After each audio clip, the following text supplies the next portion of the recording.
This is Southern Cross News with Joe Palmer.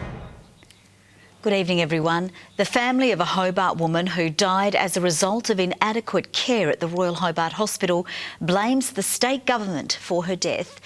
Anne Woolliman-Jarvis passed away in 2015 with a coronial inquest describing the 62-year-old as a victim of a cruel trifecta. It's been almost 2 years since the death of her sister, but for Denise McLean, the coronial findings into the passing of her beloved Anne Woolliman-Jarvis has done little to ease the pain. Devastating, and not just for our family, but the fact that it could put other families at risk. Coroner Rod Chandler finding the death of Mrs Woolliman-Jarvis was preventable. The 62-year-old suffered a subacute subdural haematoma due to a head injury suffered through a fall on a building site in July 2015.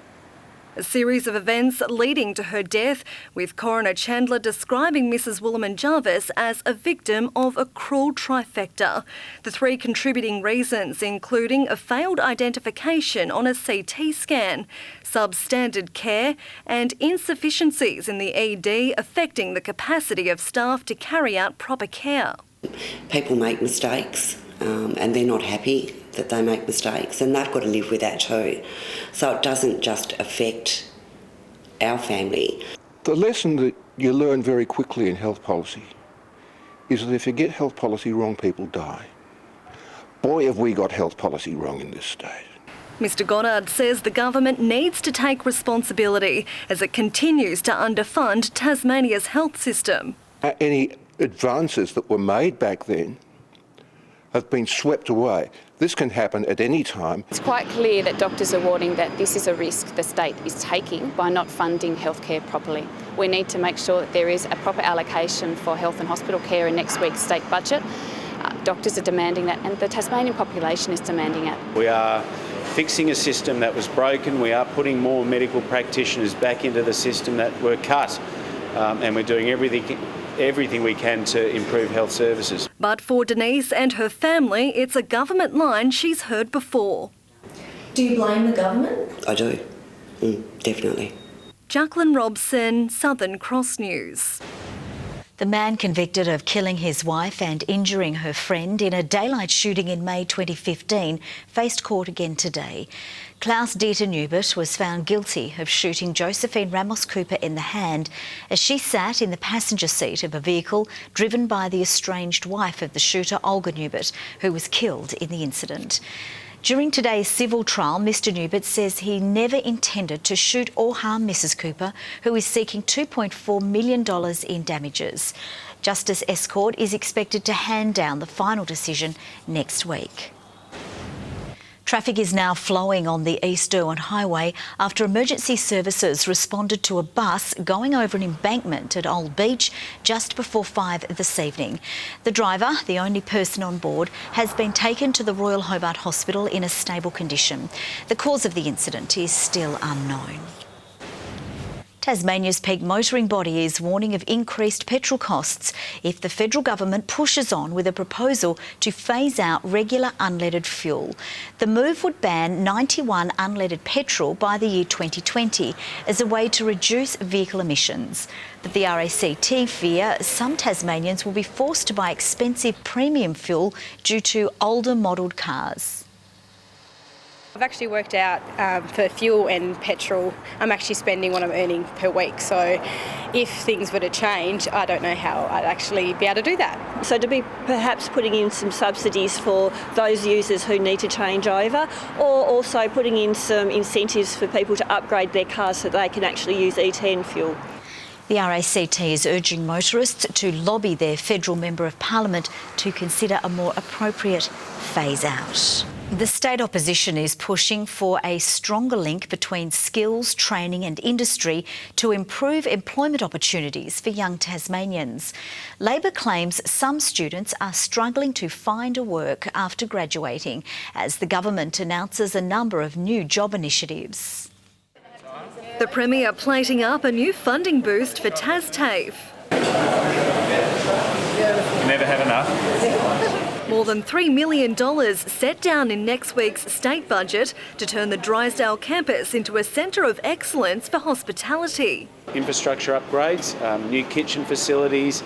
It will allow us to utilise technology to train Tasmanians right across the state. But the opposition says the TasTAFE injection does little to repair the cuts made through last week's federal budget.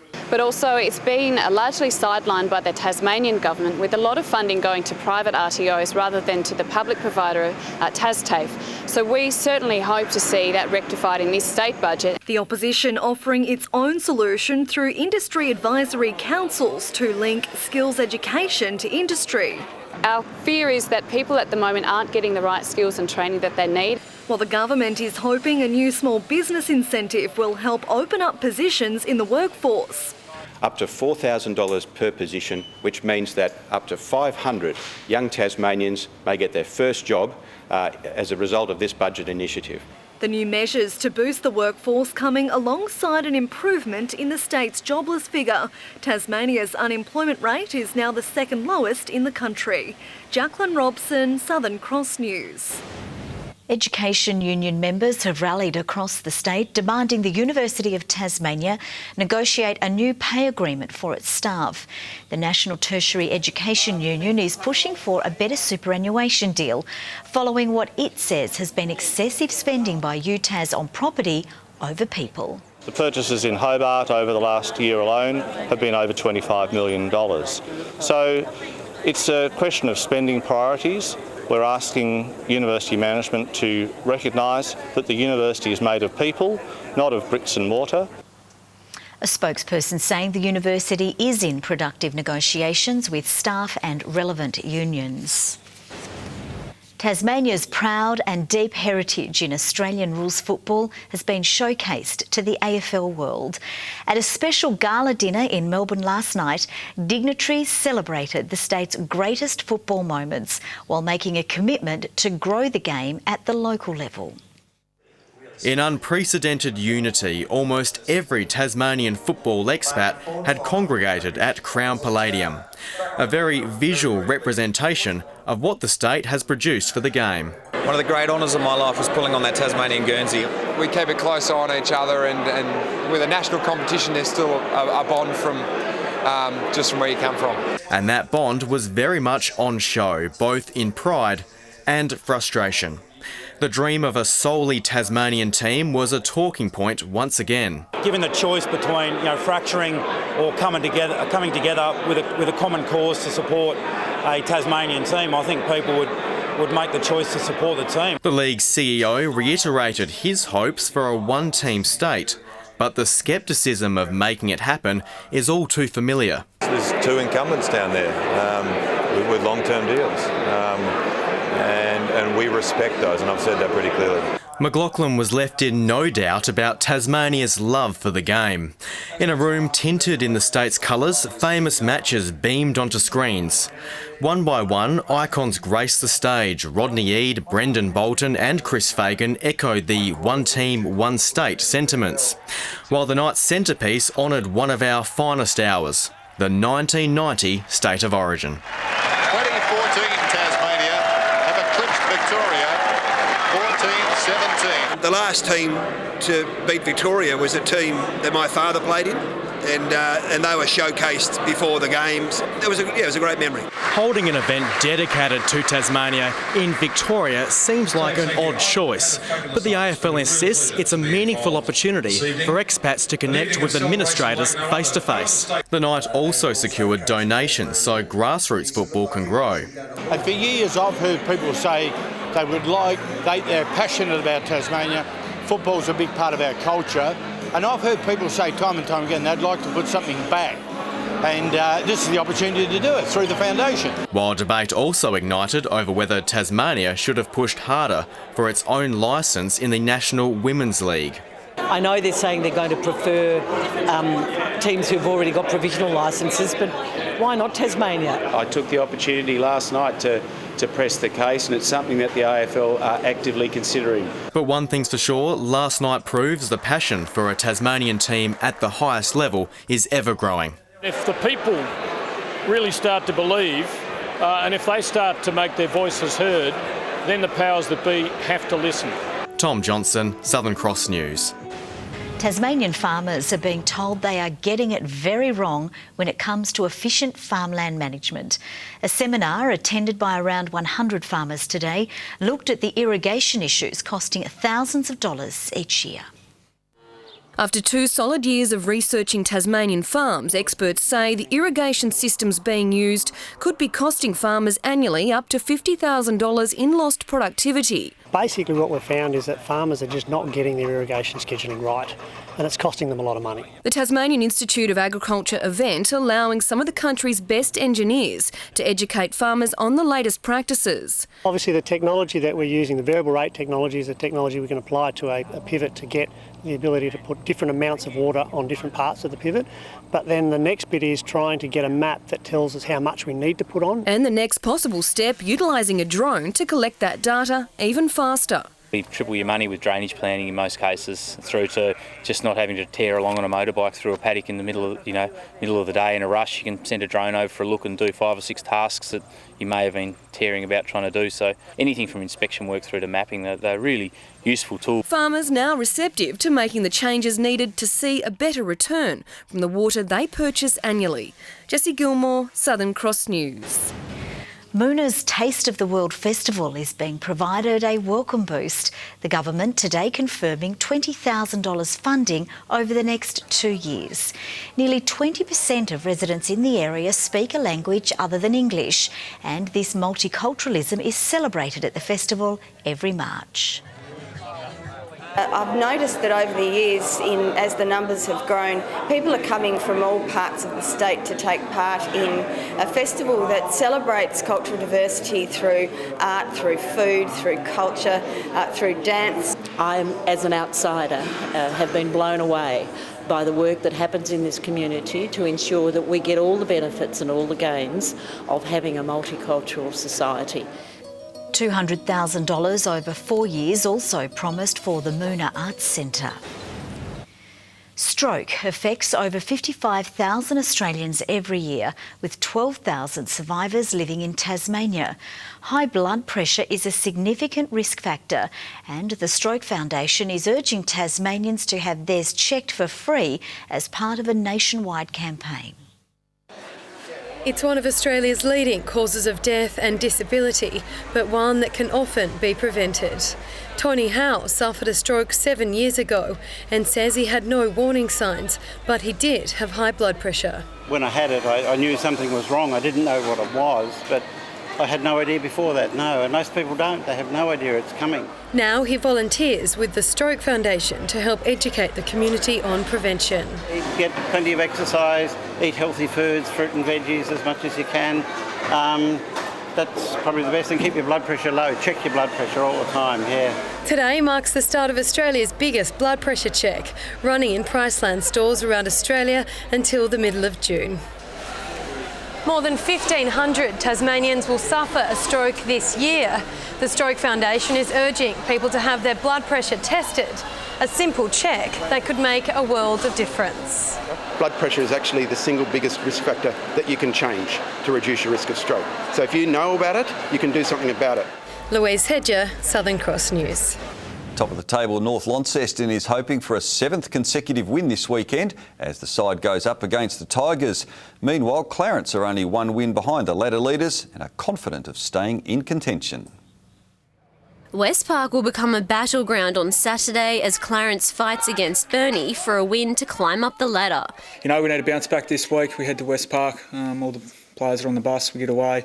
Hopefully get 2 good wins for the club and have a good trip back. Currently sitting in second position, Clarence has flown under the radar, but North Launceston wants to bridge its gap on top of the ladder even further, confident of another consecutive win this weekend against the Tigers on home turf. Yeah, we've got to obviously back it up. There's no point playing 1 or 2 good games and then dropping your standards, so I hope so. That would be a nice result. North will have 6 player changes to the side this week, while the Tigers have 8. That's quite a significant change, but you've got 4 Mariners boys there. You can't do anything about that. Holmer's got a hammy and Ponning's got a quad, so you can't do anything about that. So 6 guys get an opportunity that didn't on the weekend. The Tigers keen to rustle some feathers after a crushing loss to Launceston last week. What we did on the weekend wasn't acceptable, and we've had a good chat about that as a group. But we continue to learn. We're still like, I only took over a couple of weeks before the season started, so we're still in that process of learning and developing. And with rain forecast for much of the weekend, the Tigers are bracing for all conditions. A lot of your game style kind of goes out the window. It's all about metres gained in those kind of conditions, given what it's going to look like. So I thought when we played Clarence in the heavy wet, I thought we battled really well for the majority of the game. So we're hoping to put in a similar performance and push North Lonnie this week. Jessica Moran, Southern Cross News. The Launceston Tornados have announced Richard Dickel as their new head coach after parting ways with Ben Rush in April.